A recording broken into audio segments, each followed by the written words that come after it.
I'm Brendan Gulick. Welcome to Buckeye Breakdown.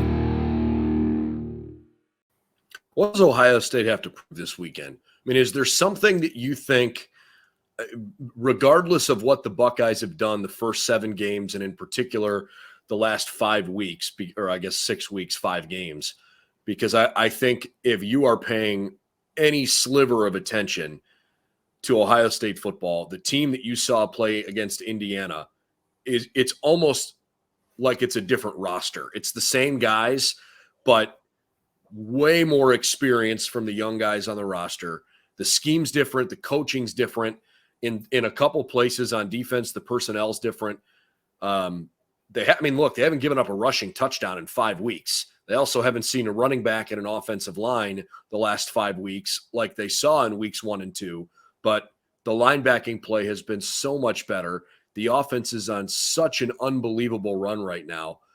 I'm wondering if there's something the Buckeyes need to prove this weekend, or if it's simply just go out and win, and whatever people's perceptions are, they are. There is a human element to the college football playoff committee, right? That's why we got away from the computers. So that's why I asked the question, because in some regard, the eye test has to matter with this format.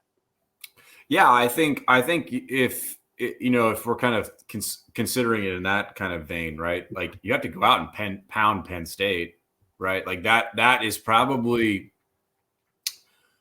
in my mind, I think if you kind of, in my mind, that's what they quote unquote like have to do, because I think that's like kind of the bare minimum for the way the rest of college football looks at Penn State when they kind of dip in and out of Big Ten play, right? Like when people watch Penn State, Iowa, and they look at that game and everyone's like kind of like, watching it through fingers, because it was maybe not the best football game.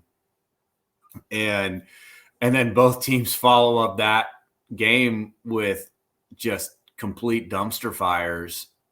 It does a lot to taint the original, kind of the original matchup, and how, that was a huge top 10, top 5 game, right?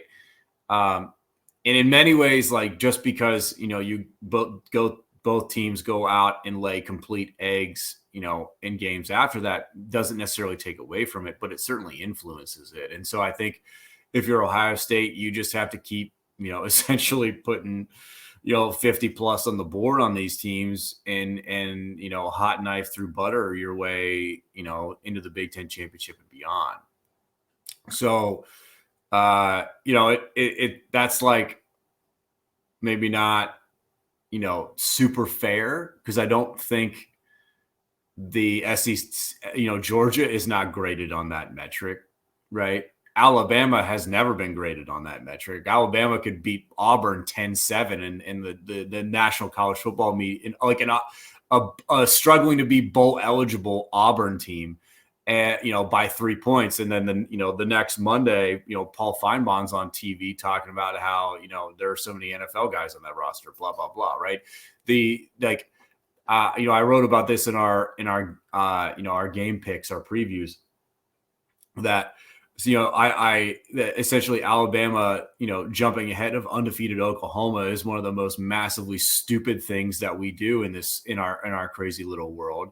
In that, I truly don't understand the benefit of the doubt that SEC teams get, that Oklahoma has never once gotten. But you bet every dollar in my bloody bank account that I have now and I have for the rest of my life, I will bet every single cent that the minute Oklahoma waltzes into the SEC, all of a sudden that benefit of the doubt will show up. And that's totally absurd. So, I don't necessarily love how, essentially the metrics are different, very, very conference to conference, but that's just how it is. And that's how Ohio State's going to be judged. It is interesting to me to see the conversation around Ohio State and Alabama, obviously both having lost games to good Power 5 programs that maybe haven't had great years. If Oregon would still be undefeated right now, I think we'd hold them in a different light. But when you when you play in a league that doesn't have high-end college football teams most years, and when you lose to Stanford, you kind of lose the benefit of the doubt there, even if they're still playing reasonably well. And Texas A&M, a decent team, they're not going to make their conference championship game. They've already lost twice. So, a win over Alabama sure is good for Jimbo Fisher and sure is good for Aggie fans. But I just think it's interesting how that one loss perception for Ohio State and for Alabama seems to carry some different water. I agree with your sentiment on that. As far as what the Buckeyes need to prove this weekend, they don't need to prove anything to me. I think I've seen enough in the growth of this team over the last 6 weeks to feel really comfortable with my projection for them. I've been saying this for 2 weeks, and I will continue to say this. If this team stays healthy and if this team wins every game the rest of the year, I wholeheartedly believe they belong in the college football playoff, and I think they're going to get there. The ESPN playoff predictor, it's actually, I think it's come down 2% from 98 to 96%, that if they win out and win the league title, that they're going to get in. We'll see how it goes. But for this week, this team, certainly yesterday, when we had a chance to visit with a bunch of guys and with Ryan Day, they certainly seem to be laser focused. And I'm excited to see what they can do on Saturday night. They get to play Penn State at home.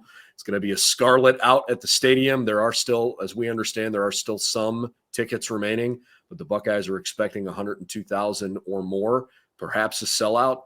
So if you are going to the game, wear your scarlet. If you're going to watch from home or watch from somewhere other than Ohio Stadium, 7:30 kickoff on Saturday night.